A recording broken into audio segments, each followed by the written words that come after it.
then has been chalked out. So here, how is data collected then? So here, in order to collect the data, first of all, the teacher researcher must decide four things.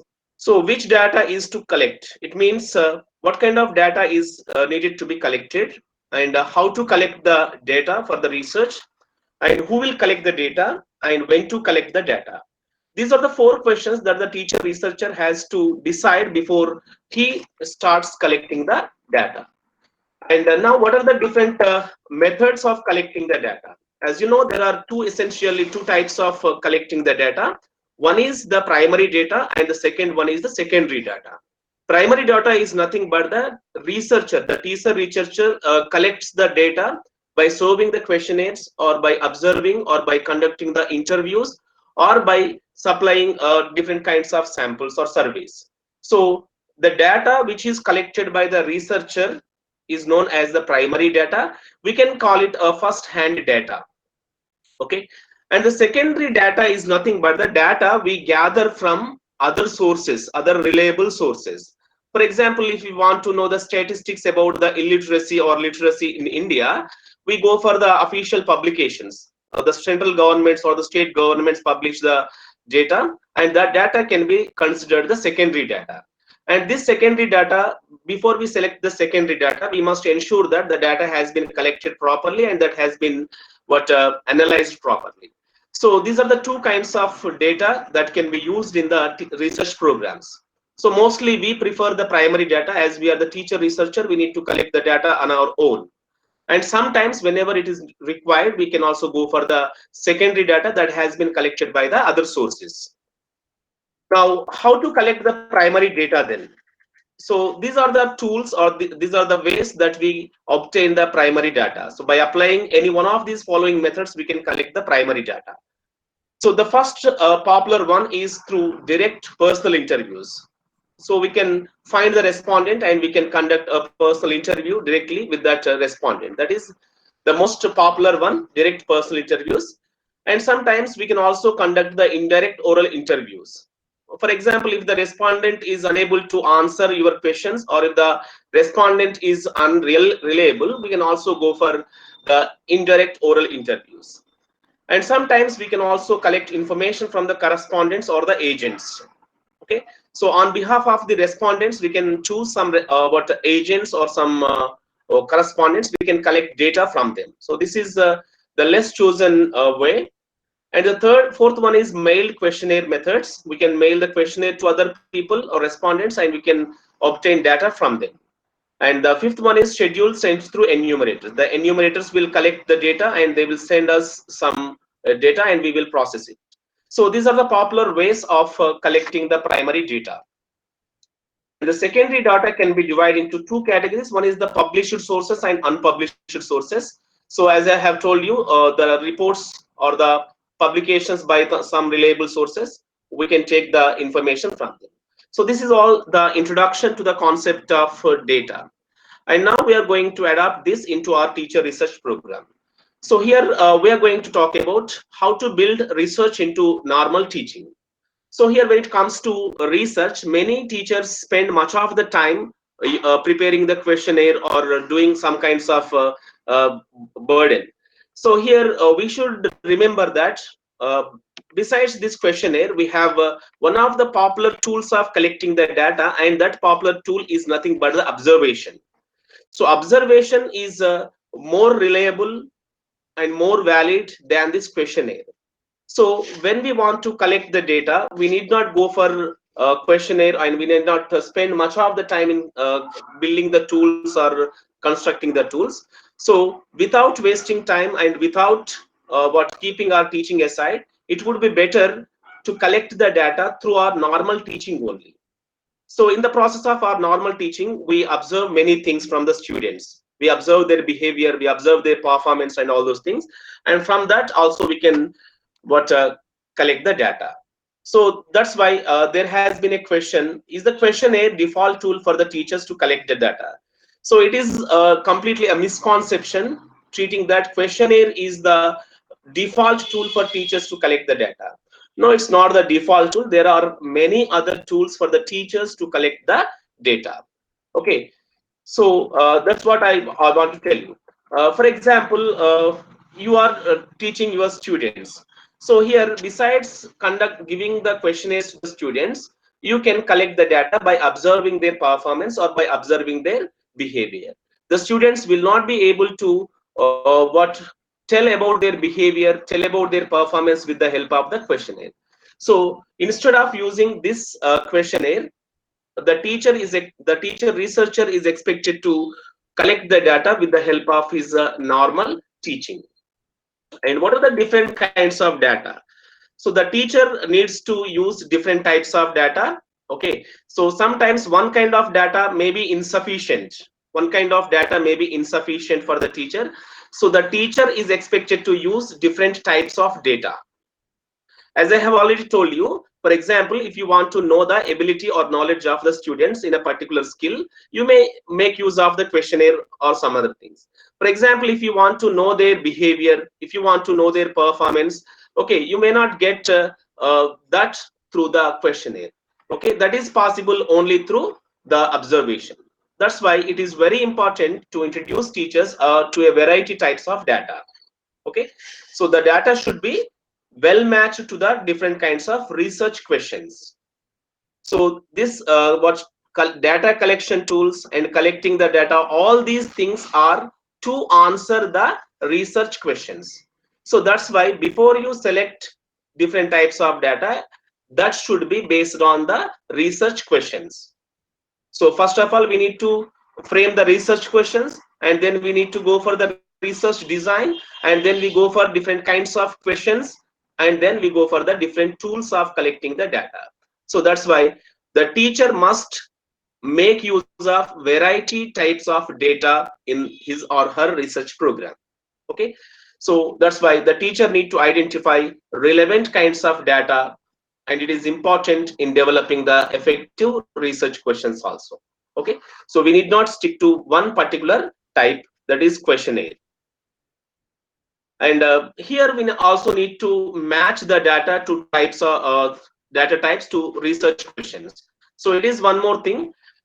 For example, if you want to explain your own perceptions about your students, what kind of research data is useful?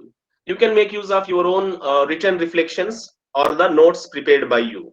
Okay, that will be helpful to you for the exploring your own perceptions.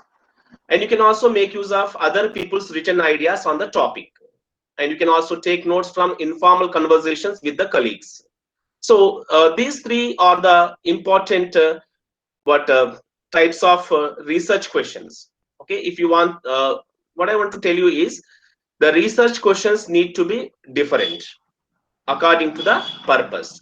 For example, here, if you want to explore your own perceptions, these three research questions will do the justice. Okay, so second one, for example, if you want to explore the perceptions of other people, okay, then you need to the questions need to be framed on the reflective writing by the students, or the notes or recordings of the focus group discussions, and the notes or recordings of interviews or charts with the individuals, or responses to a questionnaire. Okay, so these questions, these type of questions will help you in exploring the perceptions of the others. And for example, if you want to, yeah, just, yeah, if you want to explore the behavior, including the performance of the learners, you can make use of the lesson plans and materials, or the recordings of your teaching, otherwise the notes about your lesson by one of your critical friends, or the pictures of your classroom. Okay, and even the works by your students or performance of your students during different tasks, and this performance may be of written or recorded. So here in this way, three kinds of data will be helpful to you. So this is to explore your own perception. This kind of questions will help you, and this is to explore the perceptions by the others, and this is to explore the behavior of the learners. Okay, so that's why our data should match to the different kinds of research questions. Okay, and before we collect the data, we need to gain necessary information. Even if it is the students, or even if it is our colleague or any other institution, before we want to collect data from them, we need to give, or we need to obtain necessary permission from them. Okay, sometimes after collecting the data, if they know that this data is going to be used by you in the research, the person may what ask you not to use that data in your research. So that's why obtaining necessary permission before we collect the data is very important. After informing them that the data is going to be collected for the purpose of a research, we should start collecting the data from them. So that is the next one in what collecting the data. And after that, we should ask the teachers to plan a data collection schedule. Data collection schedule is very important. So many people think that the data can be collected at a certain point of time. For example, I have started my research today, and I may think in a wrong manner that the questions or the data collection tools may begin at the end of the research program or in the middle of the research program. That is not a correct notion. So data collection schedule should begin immediately after framing the research questions. Okay, because at different stages of the time, you may have the opportunities to interact with different kinds of people regarding your research. So that's why from the beginning of your research only, you should plan for a data collection program. Okay, so it is a good idea for the teachers to plan out in advance when to collect the data. For example, at the initial stages of your research program only, you may get the chance to interact with one of the senior or expert colleagues. So then you need some kind of questions or some kind of tools. So it would be better to plan for the research data collection in advance. And we need to plan where to collect the data. Sometimes we need to collect the data within the four walls of the classroom only. Sometimes we may need to get collect the data during the training programs. Okay, so that is also we need to decide, and with whom we are going to collect the data. For example, during your research program or during your teaching, some of your colleagues may attend your class, and they may give you their valuable feedback. Okay, so then and there itself you need to frame some questions and you need to collect the data from them. So that's why it would be better for the teacher researchers to plan out in advance when to collect data, where to collect data, and with whom to collect the data. So these things are very important. So from the beginning of the research only, the teacher should collect plan for collecting the data. And of course, different kinds of challenges also may be faced by the teacher researcher. For example, you have framed the research question, and after framing the research questions, you have chosen some certain kinds of data collection tools.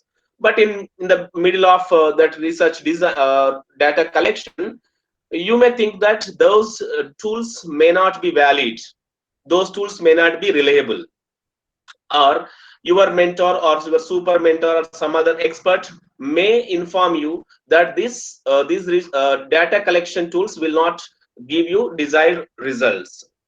So at that point of time, we need not get disappointed. We can go for other possible tools. There are plenty of tools available to collect the data. So if one kind of tool will not work, we can go for the alternative tool. Okay, so that is the biggest challenge many researchers face in their data collection. And the final thing is to keeping track of the progress. So here, this is also one of the important things. So keeping the track of progress should not be done at the end of the research or in the middle of the research. It should also be done from the beginning of the research. So there is a model table to collect the data from the beginning of the research program.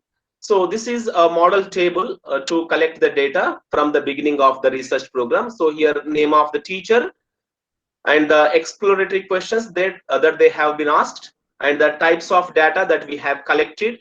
Okay, and the dates of the data collection, and also we need to talk out any other information related to the data collection.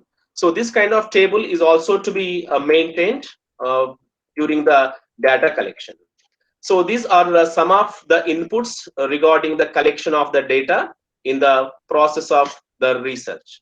Okay, thank you so much for listening to me, and I invite your questions or suggestions, whatever it may be. Thank you.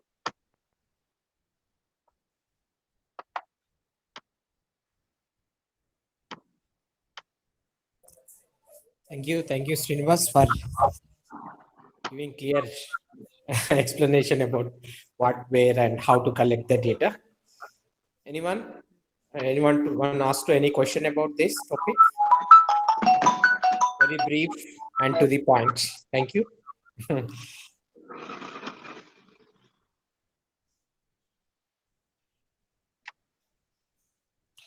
Okay, Salome ma'am. You can ask at the end also, no problem. Salome ma'am, are you there?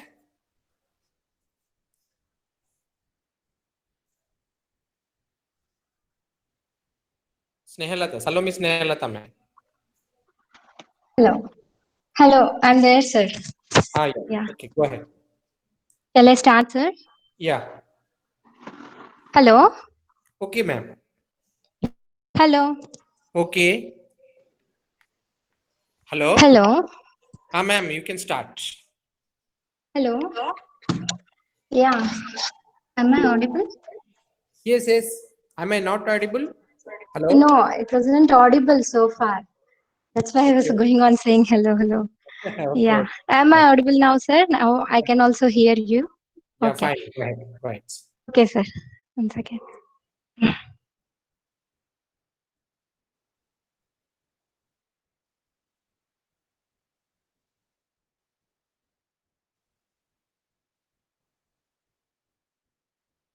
Hello, good evening, everyone. 1 second.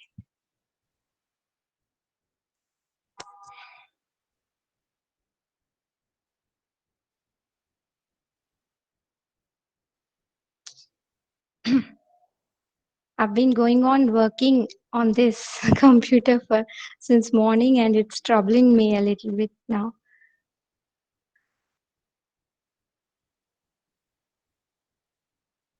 Maybe too many files on the desktop. Just put them in the drive. Yeah, yeah, I'll do it later.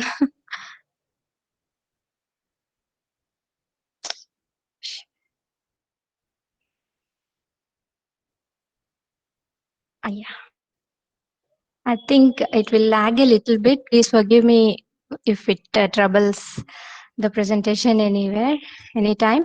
At the outset, I would like to thank ELTA Telangana, the distinguished administrators of ELTA Telangana, Mr. TV Rao sir, Vinyadar sir, Sampath sir, and each and every member in ELTA Telangana for giving me this chance to um, be a part of this project and also to present here. As you all know, we have been doing chapter by chapter from this book, Mentoring Teachers to Research Their Classrooms, a practical handbook. And I have taken the 10th chapter, which talks about supporting teachers to analyze and interpret data. So, in this chapter, Richard Smith has talked about five subsections related to qualitative and quantitative data. Firstly, he goes on to explain what is quantitative and qualitative data. Next, he talks at length about how to code and categorize qualitative data. And then he talks very briefly about how to work with quantitative data and what is a mentor's role in helping teachers analyze and interpret data is the next subtopic. And finally, he talks about the importance of teacher learning and how this area has been emerging as a new research domain of late. So, why do mentors need to study this topic first of all? Why is it important to study about how to support teacher researchers in analyzing and interpreting the data after the data collection is all over? First and foremost, the idea of analyzing data and interpreting the findings can seem to be very daunting to novice teacher researchers. Till data collection, it will not be a problem because at the time of research questions, we have a general idea about whom we will talk to, whom we will approach for data and all that.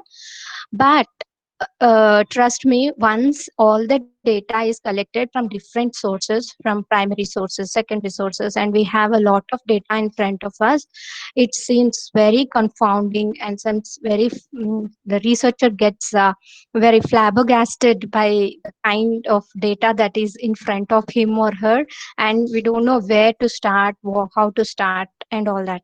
So it seems to be a daunting task. And then some teacher researchers may not know how to begin data analysis. So everything seems to be proper, everything seems to be in place, but we don't know where to start, how to project our data. And some teacher researchers may have a very common perception, even we before joining research, or in general it is a very common perception that research means generating some kind of numerical data. So I have a very first hand experience of this when I started my research, and I shared it with my colleagues. Then they very heartfully said that, Sneha, we are there to help you. If you have any questionnaires, just give it to us. We'll fill it and give them to you as soon as possible. You can quickly complete your research. This was their remark when I said that I started my research. So this is a very common perception that research means preparing some kind of questionnaires and finding how many answered per which question, and such kind of numerical data is that makes research complete. And then some of the teacher researchers may not be aware of the usefulness of qualitative data. So on one hand, they have this notion that research means quantitative data and nothing else, and on the other hand, they may not be aware, very much aware of the benefits of qualitative data and how much uh, um, it can complement the quantitative data that we collect. So even if you are aware of the usefulness of qualitative data, some teachers may not be aware of conducting qualitative data analysis. So we collect data through interviews, through classroom observations, and we collect a lot of such qualitative data. How to go about doing that analysis is a problem for some teachers. So on the whole, they may also find a problem in interpreting the data of, after analyzing the data, after making some getting some findings.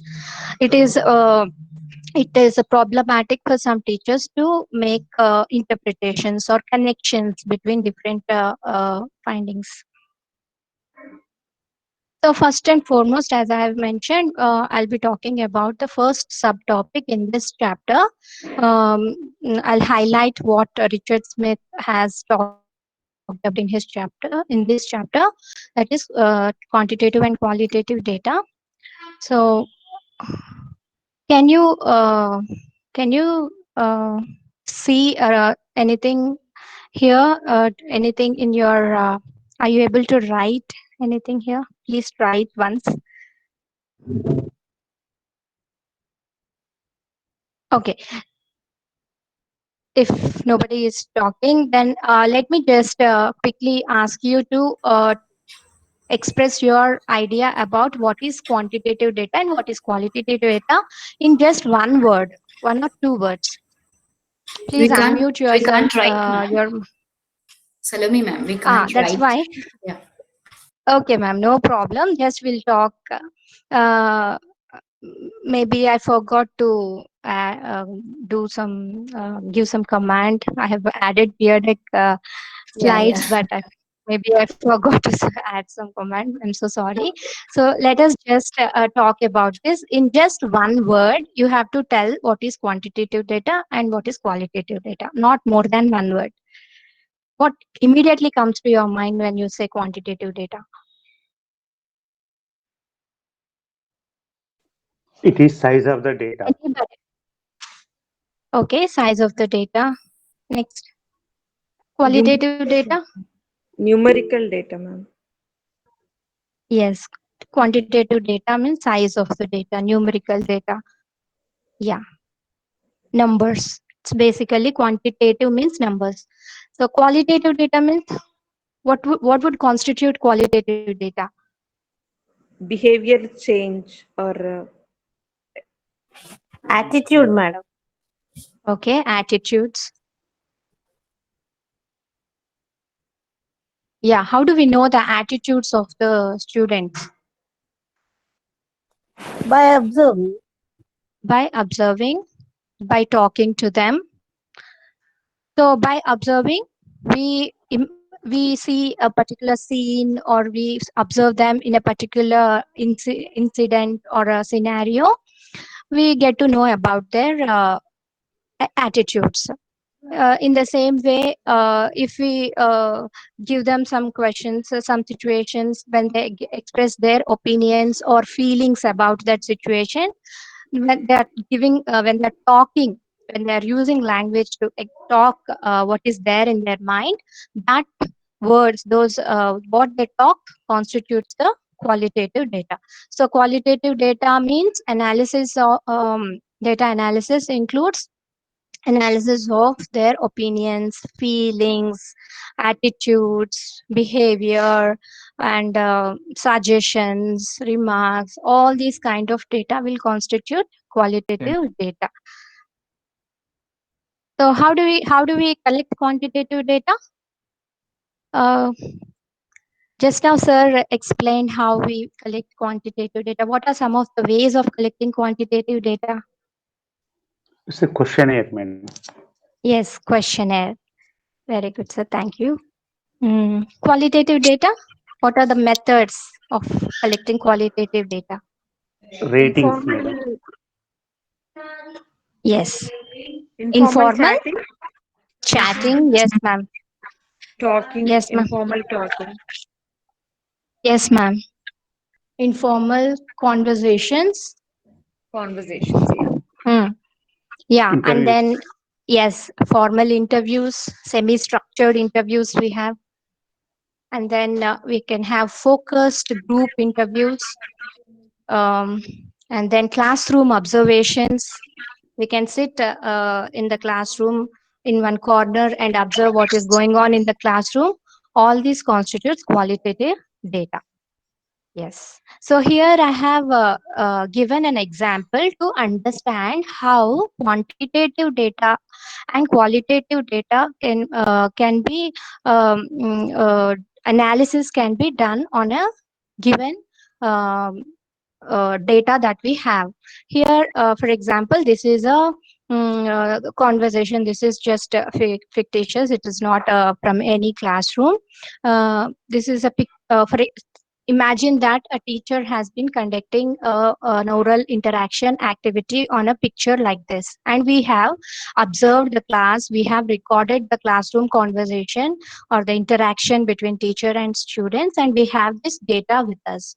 So how can we go about doing a quantitative analysis of this data, and how can we do qualitative analysis of this particular activity? So just take a minute and go through the question and answers, the teacher questions and student responses.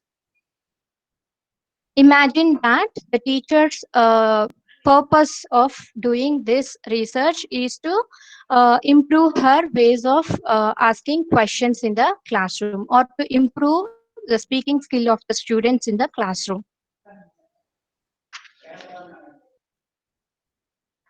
Okay, sir.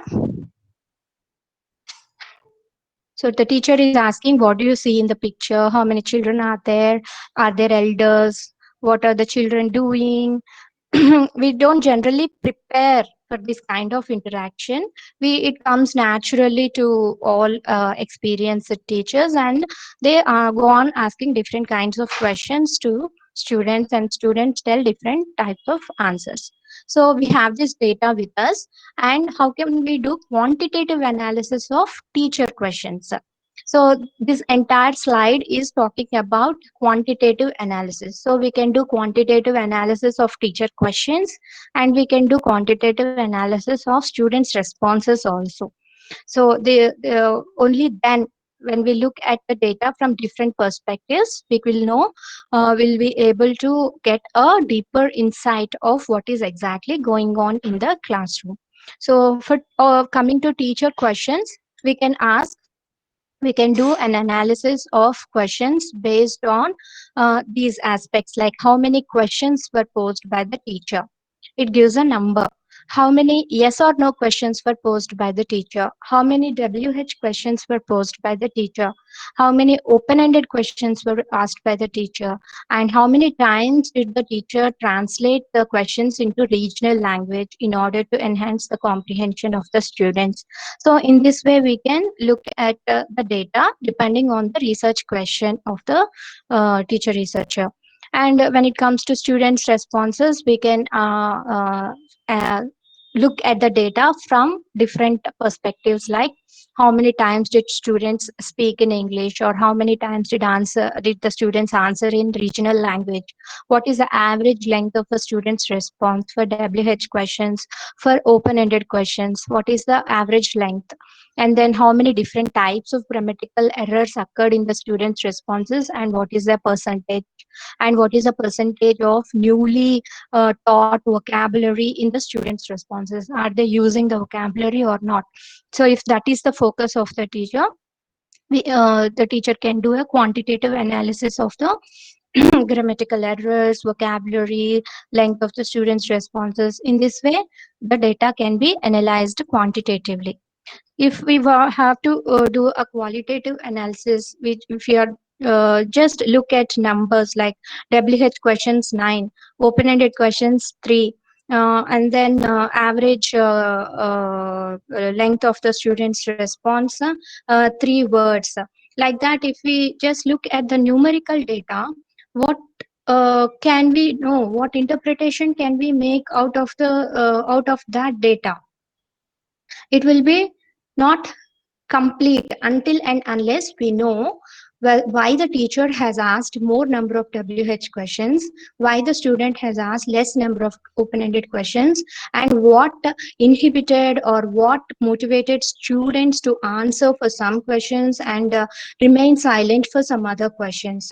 So these kind of insights, if the teacher wants to get from that classroom interaction, she has to definitely go and ask students why and what made them give longer responses to some questions, and what kind of questions motivated them, what kind of questions inhibited them, and how did students feel when they were asked to talk about their personal experiences, and what did the teacher do to motivate passive students. So if we want to get a deeper understanding of what is going on in the classroom in the name of interaction, then we have to we can go for both quantitative analysis, and the rich qualitative data would definitely add value to the entire research project that we are doing.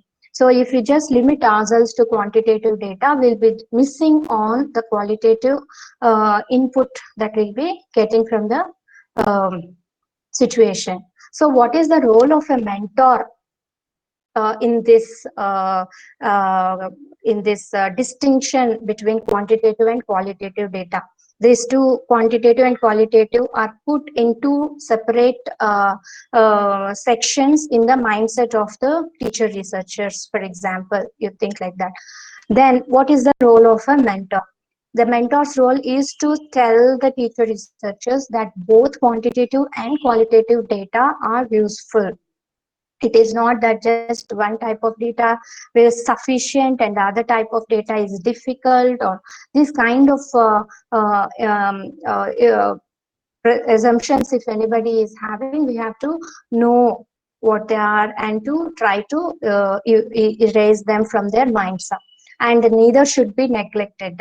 And then research means not just numerical data, and deeper classroom insights can be gained only through qualitative data. We can, if we read the chapter, we know that we will get to know that Richard Smith is emphasizing on qualitative data more, because the teacher researcher would be able to get more classroom insights or a deeper understanding of the classroom scenario, and appropriate solution to the problem that they are investigating through qualitative data. So keeping this in view, we have to talk to the teacher. And another assumption that teachers usually have about research is that evidence has to be generalizable. So if we find some finding, if we get some finding, it has to be suitable to different situations, to different contexts, educational contexts. This was the assumption that many researchers usually have when they enter into the research. But then here Richard Smith emphasizes that the very purpose of conducting action research is to find solution to the local problem that you are facing in the classroom, your personal problem, your local problem. So it cannot be generalized to all the contexts. So don't worry if if you come up with some different kind of finding which is which cannot be generalizable, or which cannot be suitable to other contexts. Don't worry if there is a distinction between others and what you have found out. So it need not be generalizable. So just go ahead with confidence to do the data analysis in the appropriate way and find what is happening in your classroom. So these kind of conceptions or misconceptions or assumptions or whatever it is, these have to be addressed by the mentor and taken care of by the mentor during the process of voting. And so finally, which of the following belief needs to be developed in teacher researchers? So what do you think? I want any of the mentor to answer whether you will develop quantitative versus qualitative mindset in your teacher researchers, or quantitative and qualitative mindset in your teacher researchers. Any mentor can answer.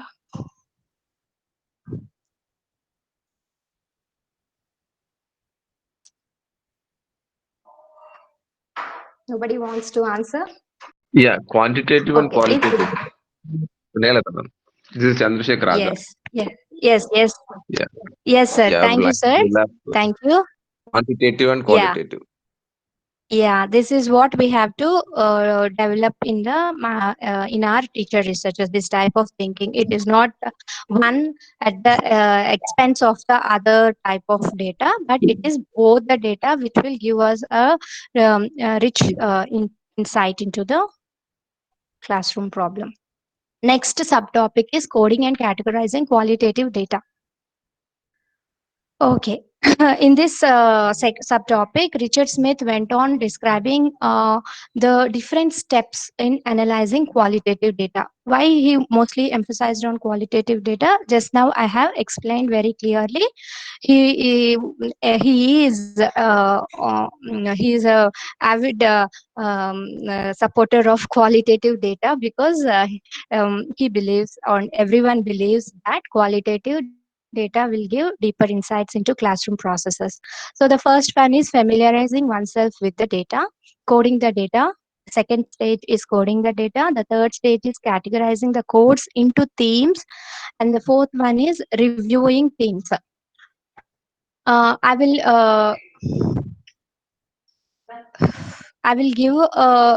explain these stages with the help of a small video which I prepared.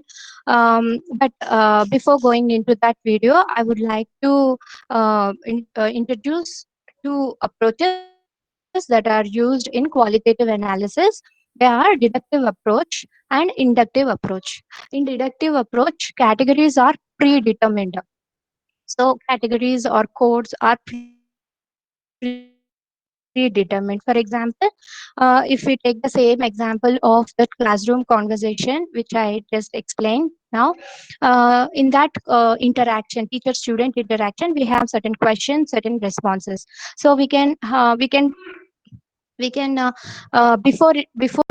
approaching the data itself, we can determine for ourselves, I will observe these things in the data, I will look for these codes in the data, I will look for only these issues in the data. Like that, we can have some predetermined concepts.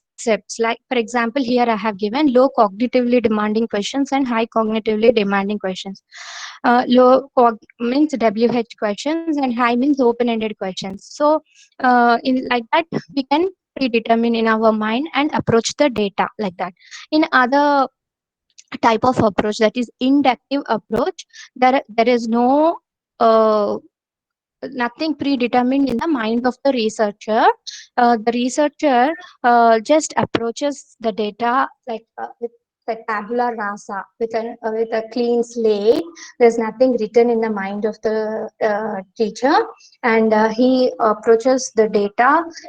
He takes up the data up and familiarizes himself very closely with the data and tries to look for meanings and opinions, feelings, authentic information that comes from that data, and he develops codes or themes from the data. So this is inductive approach. Now let us look at a sample.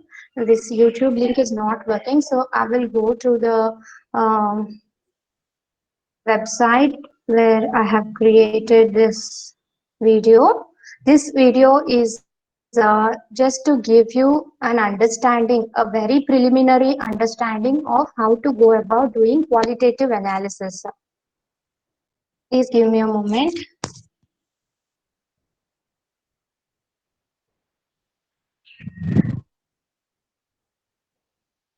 Yeah.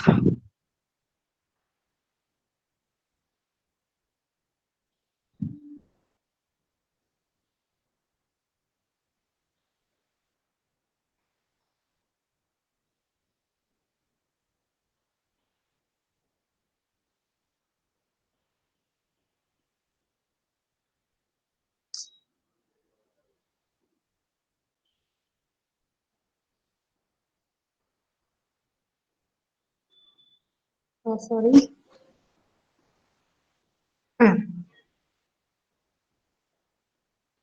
Yeah.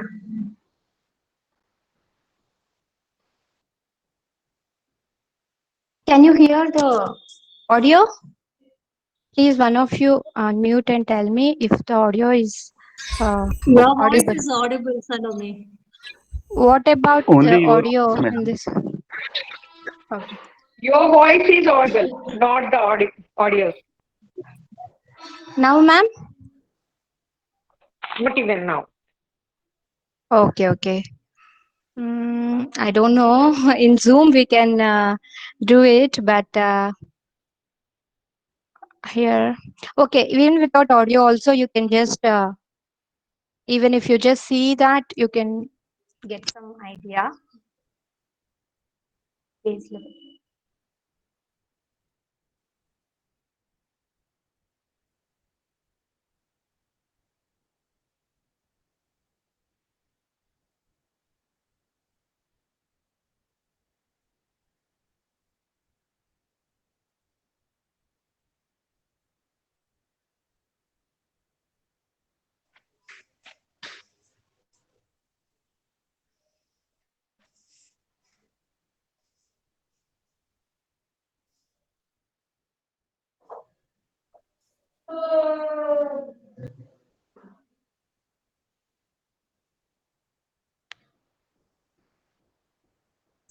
Ma'am, we can't see anything.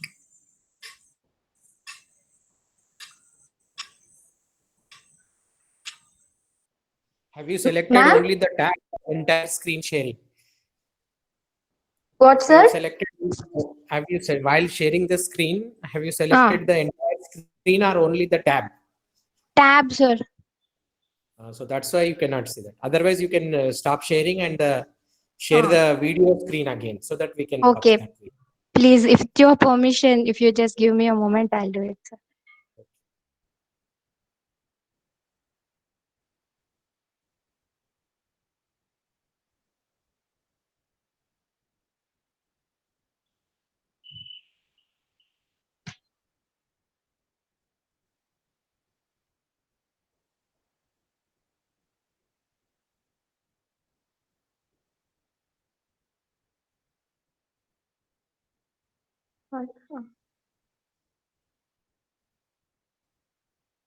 Share entire screen, sir.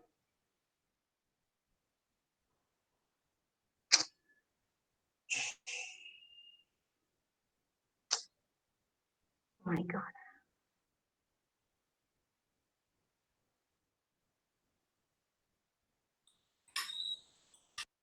Share entire screen, sir. Your Yeah, entire screen. that would be better.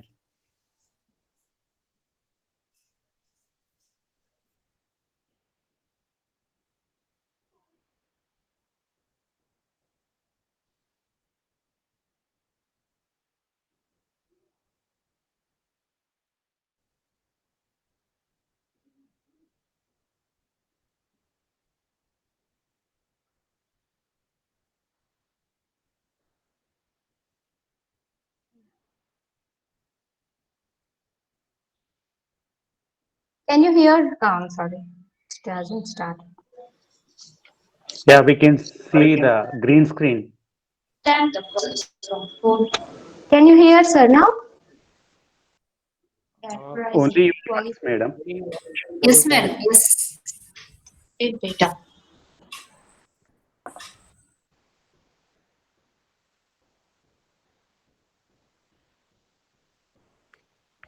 We can see your video, but we cannot listen.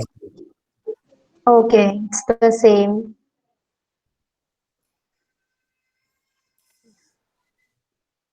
So here the situation is the teacher is collecting information regarding why the students' concentration levels are low in the classroom.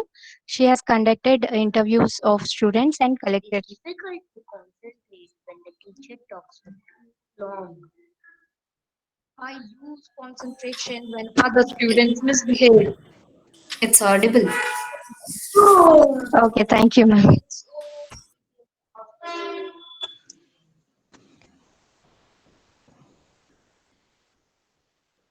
If my teacher doesn't let me ask questions, I can't concentrate. After lunch, my brain feels quite low.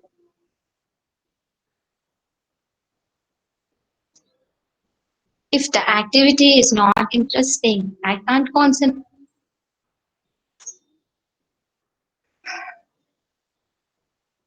If other students talk too much, I get disturbed.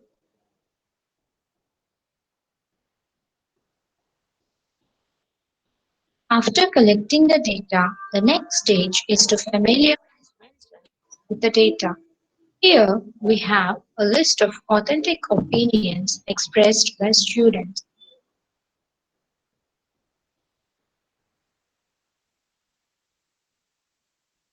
The next stage is to quote similar seeming sentences and group them together. Here, the purple colored sentences are quoted as teacher lecturing because these two opinions talk.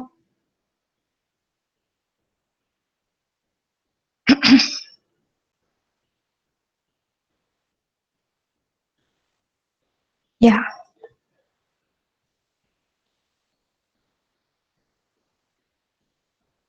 The next day. Okay. The stage in this stage, the codes that have been collected, they are grouped together under one common theme. For example, here code 1 and code 4 are related to teacher related complexities. I have named it that way because they are related to teacher talk and then classroom. So conducting of classroom activities, all these are related to teacher. So I have named it as theme teacher related complexities. The next codes, these two codes are named as under the theme effective factors, because they talk about feeling bored, feeling sleepy, all related to the mind of the students rather than teaching learning processes. The final stage is to review the themes and assign a more appropriate and comprehensive title to the theme. So the final stage is to review the themes and assign the more appropriate uh, theme to the course. Okay, this is, I think this has given you some, hello? Okay, Yes, yes, you're audible. sorry. Yeah. So this is how we have to go about doing qualitative analysis. First is familiarizing with the data, then coding, then categorizing, and finally reviewing the themes and talking about the themes. Okay, sorry. Yeah. Yes, working with quantitative data, there isn't much here, but Richard Smith talks about what kind of quantitative analysis can be done with the data that we have. We are doing action research on a very small topic or an issue that's troubling us. So we can confine ourselves to averages and percentages when doing quantitative analysis. There's no need for going into complex statistics like very heavy high formulas. They are all of them are not needed that much in action research. And we can project our data by using bar charts, graphs, pie charts, etc. We can use the data, we can use those pictures to present our data in a concise and clear manner, but too much of it or using them even when they are not needed, it is not recommended. And then finally, interpretation of quantitative data should be in relation to the research questions. So always we have to keep the research question in mind and see how the connections between numbers can be made. 10.4 subtopic, it talks about mentors' role in helping teachers analyze and interpret data. In the beginning itself, we have identified that there are some misconceptions in the minds of teacher researchers, or in general, any person. They have some general idea about research, and the mentor's role in action research is to help them analyze and interpret data. How to go about this process? Here, we have to the mentors have to specifically focus on what data do teacher researchers need to answer their research question, and how much data do they need. There has to be a full stop at some point. We can't go on collecting data more and more. Once you get into research, there is a hunch to collect more data. This is not sufficient, and let me collect more data. There is that hunch, but we have to know where to stop collecting the data and whether it is sufficient for us or not to answer our research questions. So teacher researchers may need support in that decision making. And then how to analyze and interpret the findings. This is another area where mentors role is very much needed. So Richard Smith suggests to conduct a workshop at the appropriate stage. Now it is not needed, but obviously after a few months they are going to collect some data, and then starts the actual complex task of analyzing and interpreting the findings. So at that time you can arrange a workshop and then provide this input and practice also in analysis. He suggests mentors to provide some practice to their teacher researchers, and the objectives of the workshop has to be to make them understand the different difference between quantitative and qualitative data, to help them realize that both types are essential, and to help them gain deeper insights into classroom practice. So in the workshop, you can conduct some activities also. Like the activities have to be aimed at giving teachers practical experience in analyzing data. So you can you can give them some data to them, some data collected from some kind of articles, research articles, journals, or whatever. You can collect the data and give to teacher researchers, and help and tell them to interpret the data, and find the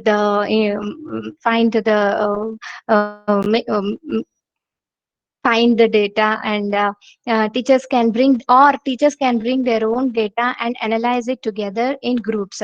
So other alternative in these workshops is the mentor need not always provide them with data.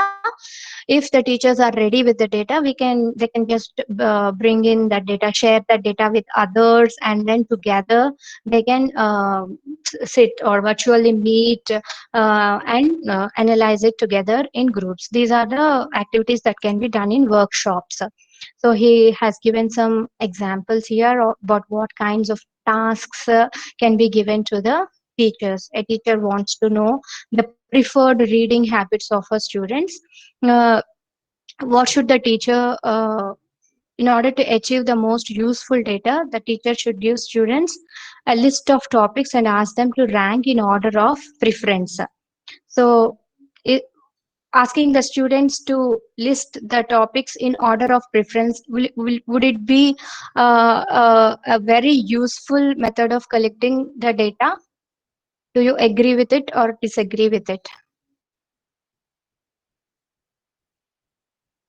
For example, the teacher wants to know the preferred reading habits of students. You give them a list of topics and ask them to rank in order of preference. That is one way of collecting data. There's nothing wrong in it. Yeah, Yes, yes, we absolutely. agree. I agree. We agree. Yeah. Okay. So it is the most useful data. Is it the most useful data?